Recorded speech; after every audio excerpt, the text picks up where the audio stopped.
Ассалаумағалейкум, аса қадірменді қазақ қауымы, назарыңызға жамбыл рахматулла.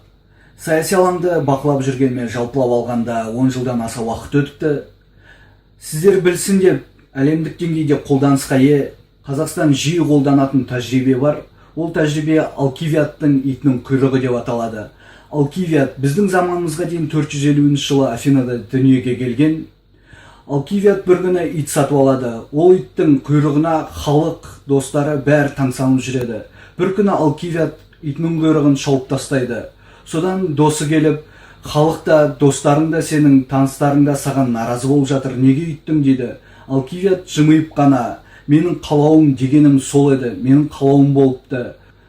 Халық қазір менің итімнің шабылған құйрығын әңгіме етіп жүргенде, менің нашақта шынайы істеріме ешкім мән бермей жатыр. Маған керегі осы еді дейді.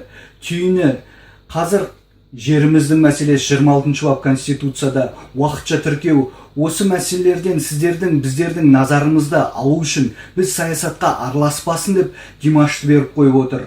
Әртүрлі құйтырқы әрекеттерге бар жатыр, біздің назарымызды басқа арнаға алып кету үшін. Осыған жол бермеу керекпіз. Біліңіздер, бұның бәрі өтірік нәрсе.